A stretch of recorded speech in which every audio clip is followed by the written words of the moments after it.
She'll pay everything. That's what my father said without even looking at me. And no one in the room flinched. Not my mother, who had once cried on my shoulder about overdraft fees. Not my younger brother, whose reckless investments I had quietly bailed out more times than I could count. They all just nodded. I didn't speak. I didn't cry. I didn't ask why. I simply stood up, pushed my chair back, and walked out without a single word. But what they didn't know was, I'd been preparing for this. For months. While they were counting on my silence, I was building my escape. While they saw me as their safety net, I had already cut every thread. They thought I left empty-handed. They had no idea I was finally taking everything back, starting with myself. They used to call me the good one. The responsible daughter. The strong one. The one who remembered birthdays, brought wine to Sunday dinners, and picked up the check. Just this once. Except it was never just once. It was every time. When I was 22, I put off graduate school to help cover my dad's surgery bill. When I was 27, I co-signed on a car loan for my brother Evan after he tanked his credit. When I was 30, I gave my parents $15,000 for roof repairs they said insurance wouldn't cover. I never saw a single receipt. And every time I handed over money, they said the same thing. We're so lucky to have you, Athena. You're our rock. But I wasn't a rock. I was a slowly cracking dam. No one ever asked what I needed. No one noticed when I stopped smiling during calls. No one wondered why I never brought a +1 to dinner anymore. The truth? I was tired. Tired of being expected to say yes. Tired of carrying problems that were never mine to begin with.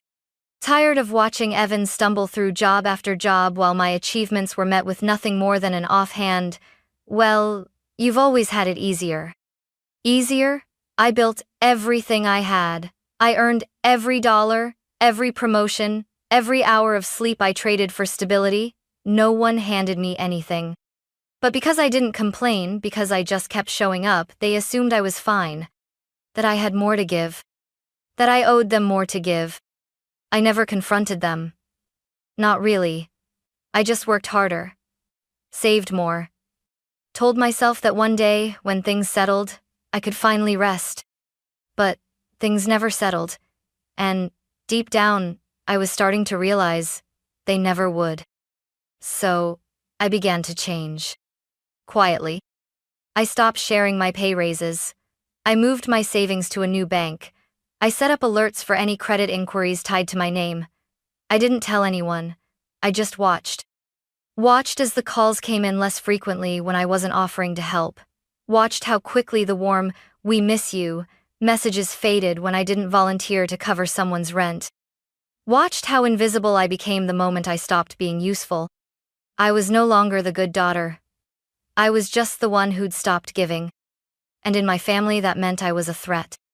The shift didn't happen all at once. It came in small, almost imperceptible ways, like a picture frame tilting slowly on the wall until one day, you finally notice it's off balance. It started with a strange voicemail from my mother. "Hey, honey, call us when you get a second. We need to, talk about something." No emergency, no context, just something. And something in her voice felt rehearsed, like she was trying to sound casual but couldn't quite pull it off. A few days later, Evan texted me, "Hey, you coming to dinner Sunday? We've got some stuff to run by you." Run by me? They never used that phrase. My family didn't run things by me, they just assumed I'd show up and help. I didn't respond right away. Instead, I did what I always do when I sense things slipping. I dug. I logged into my credit monitoring account. No red flags. I checked the deed to my condo still, solely under my name. Then, I opened my financial binder, the one I kept hidden behind the cleaning supplies under the sink. It was organized, color-coded, precise like me. Bank statements, transfer records, emergency fund breakdowns, a printed spreadsheet titled, "Unreturned Family Contributions." There it was, line after line. 5-0. Evan's tuition shortfall. 12-0. Mom's dental implants. 700. Family emergency. Never specified. Total 650. None of it ever came back. I closed the folder slowly, like shutting a coffin. The following Friday, my dad called. Athena, we're having a family meeting on Sunday after dinner. Just us, nothing serious. We just want to talk through a few things as a family. I stayed silent long enough that he added, we'll keep it short. Family meeting? That had never existed in our household. We weren't the type to sit around and talk. We were the type to shove issues under the rug and pretend they didn't exist. That's when I knew. Whatever this was, it wasn't casual. It wasn't a discussion. It was a setup. And I had a decision to make. Walk in blind like I used to? Or walk in ready? I chose something in between.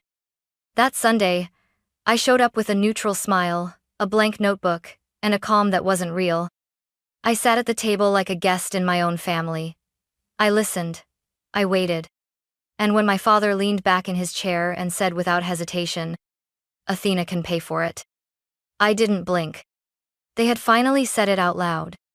And I was done pretending not to hear. We sat in the living room like strangers dressed as family. Mom had made roast chicken. Evan drank soda straight from the can. Dad wore his favorite worn flannel, the same one he used to wear when I was little, and still believed he could fix anything. They chatted about meaningless things, traffic, the neighbor's new car, a coupon Evan found for winter tires. The longer it dragged on, the more certain I became. They were stalling. Then it shifted. Dad cleared his throat. Mom folded her hands. Evan leaned back like he was waiting for a presentation. Athena, my father began, like he was reading from a pre-approved script. Your brother's in a difficult situation, a lawsuit, some miscalculations. The details aren't important, but the amount is significant. He didn't meet my eyes. It's 210, 0, Evan said, like it was the weather forecast. I have 30 days before it goes to court. I didn't move. We've talked it over, Mom said quickly. And we think the best solution is for you to help. Just until Evan can get back on his feet. I waited.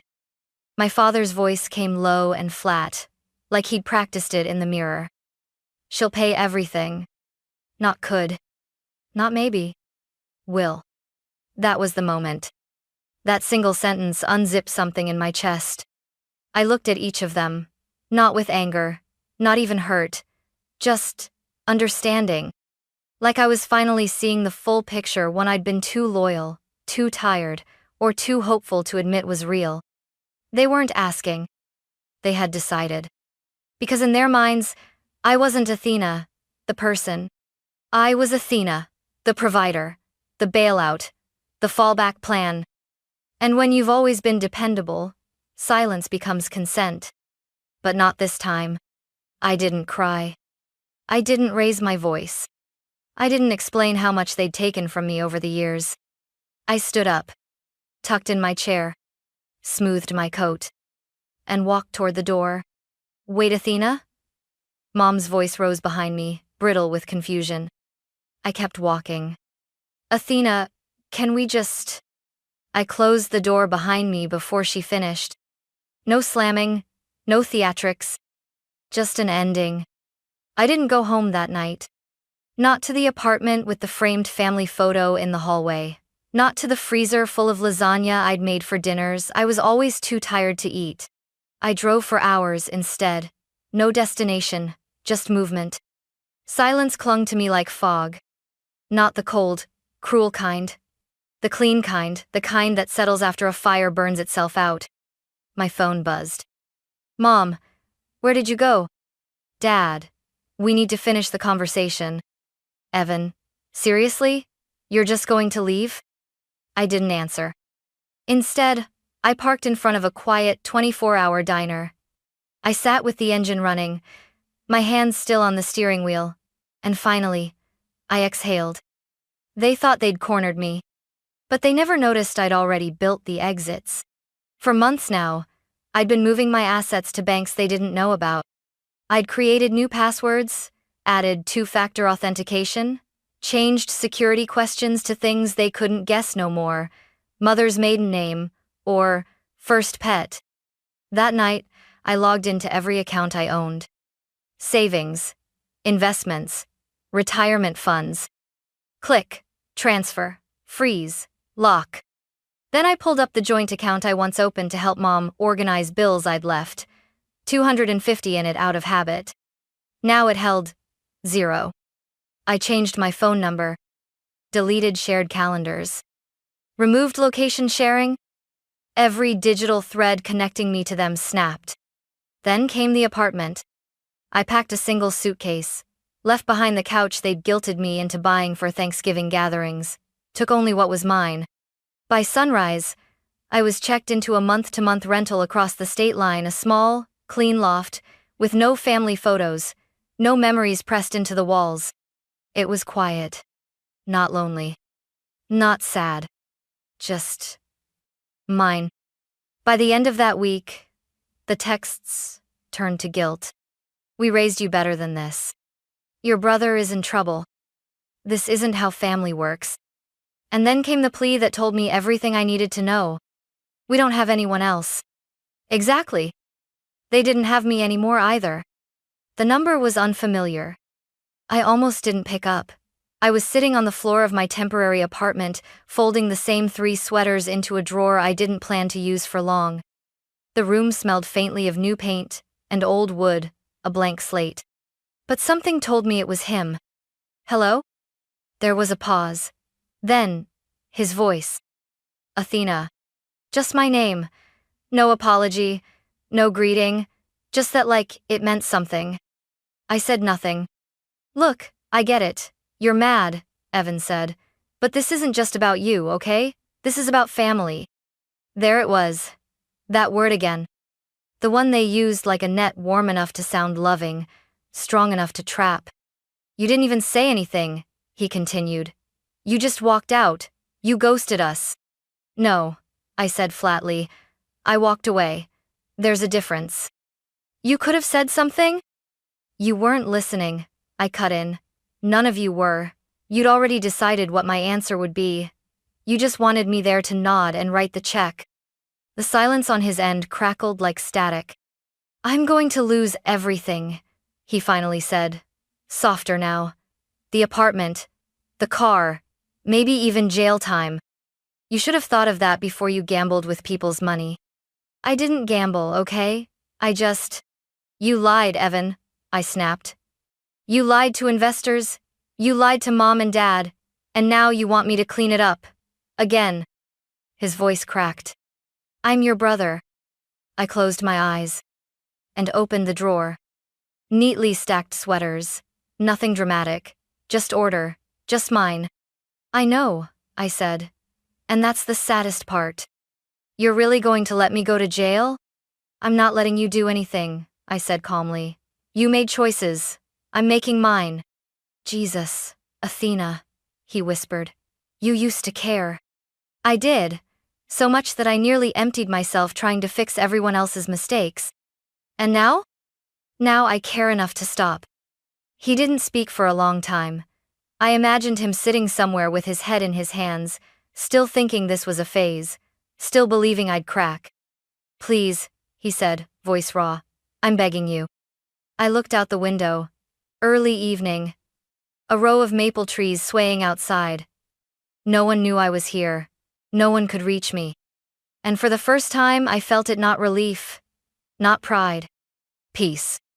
I already told you, I said quietly. Don't beg me. Beg someone else. And I hung up. This time, I didn't cry. This time, I didn't feel guilty. This time, I didn't feel like the bad daughter. I felt free. It arrived on a Thursday. I was packing up my laptop at the co-working space I'd been using downtown. The receptionist's voice came through the intercom. Athena Monroe, someone from legal is here for you. A process server. I froze. Not because I didn't know what was coming, but because part of me still hoped I was wrong. He handed me a manila envelope. No eye contact. No words. Just a scribbled signature and a quick exit. Inside, a formal civil complaint, filed by Frank and Meredith Monroe, my parents. They claimed the money I'd given over the years had been loans, and that I was now reneging on verbal agreements and causing them emotional distress and financial hardship by withholding support. My hands didn't shake. My breath didn't quicken. Instead, I laughed. Not the kind of laugh that feels good. The kind that leaks out when disbelief finally gives up and lets exhaustion take over. I'd been their daughter, their safety net, their silent donor. Now, I was a defendant. I took the envelope, walked to the small cafe down the street, and opened my laptop. I pulled up the contact Susan, my former manager, had sent me months ago. Carol Kim, attorney, civil defense, no nonsense. I emailed her everything: the scanned complaint, my notes, the spreadsheet labeled family contributions, not loans, and the folder of digital bank statements. She called back within 10 minutes. "They don't have a case," she said without hesitation. "No contracts, no signed agreements, no loan terms. This is textbook harassment." I was quiet for a beat. "Can we counter?" I asked. "Yes," she said. "We could go after them for emotional distress, defamation, even financial damages. You'd win." I didn't reply right away. The thought of suing my own parents? Part of me recoiled. But another part, the part that had sat quietly through years of being drained, wanted to say yes. Still, I didn't. "I don't want their money," I finally said. "I just want them gone." A pause. Then Carol's voice, softer now. "Understood." I ended the call, tucked the envelope into my bag. And in that moment, I knew. This wasn't just survival anymore. This was liberation. That weekend, I started packing. Not because of the lawsuit. Not because of fear. But because there was nothing left to stay for. I'd already signed the lease on a quiet apartment 2 states away, close to water, farther from memory. It wasn't a fresh start, not exactly. Just a clean one. I opened boxes that once held photos, holiday ornaments, and birthday cards from people who now called me emotionally harmful. Some I kept. Most I didn't. I picked up a frame, a picture of the 4 of us from a beach trip years ago. I stared at it long enough to realize I couldn't remember the last time any of us laughed like that without expectation attached. I set it down face first in the donation pile. I moved through the apartment like someone moving through a museum of her own life, carefully, quietly, leaving notes on what to discard and what to carry forward. Old baking pans, toss. Sweaters mom bought, donate. The financial binder under the sink? Keep. By Sunday morning, all that was left were clean floors, empty shelves, and a single suitcase. The rest, I left behind. I got one more call, a number I didn't recognize. I answered before I could stop myself. "Are you really doing this?" Evan's voice strained, already on edge. "You're just leaving?" "I already left," I said. "You just didn't notice." "I could lose everything," he said again like a broken record. "The apartment, my license, I'll have nothing." "I already have nothing," I said softly. "No trust, no family, just a lifetime of being used." Silence. Then, "I was scared," he admitted. I nodded, though he couldn't see. "I know," I said. "But fear doesn't excuse using someone." Another pause. "I didn't mean to hurt you. You didn't think about me at all." He sighed. "Please, Athena, please." I didn't raise my voice. I didn't cry. "I told you before," I said. "Don't beg me. Beg someone else." And I ended the call. No texts followed. No emails. They must have realized the door had closed. The new apartment was nothing special. 2 bedrooms, a small balcony, faint scent of fresh paint, and the ocean on good days. But it was mine. No one had ever been here. No one knew the address. No one had a key but me. I set my one suitcase down in the hallway. There was no welcome party, no family dinner, no casseroles in the oven. Just silence. And for the first time in years, I wasn't afraid of it. I slept that night like a stone, no buzzing phone on the nightstand, no mental checklist of bills to cover or people to save. Just stillness. The next morning, I opened my laptop and drafted a mission statement. Something I'd been thinking about for months back, when I still believed I had to choose between freedom and compassion. A nonprofit. Small. Focused. To help people, mostly women, reclaim financial independence from families who saw them only as wallets with faces. I called it Second Ledger. Because sometimes the real accounting doesn't happen in numbers. It happens in boundaries, in silence, in finally saying, enough. That week, I got one final letter. A handwritten envelope. No return address, but I recognized the handwriting immediately. Athena, I'm sorry. Not just for the money, or the way we planned it, but for never seeing you as more than someone who could fix things. You deserved better. I hope one day you'll forgive us. Mom. I read it twice. Then I folded it neatly and slipped it into a drawer. Not to keep, just not to carry. I didn't write back. Instead, I stepped out onto the balcony, coffee in hand, hair unbrushed, sun on my skin. I wasn't angry anymore. I wasn't broken. I was just done. Done performing. Done apologizing. Done shrinking to fit inside someone else's definition of love. Some people will only love you as long as you're useful. The moment you stop giving, you stop existing to them. And that's okay. Because now, finally, I exist to me.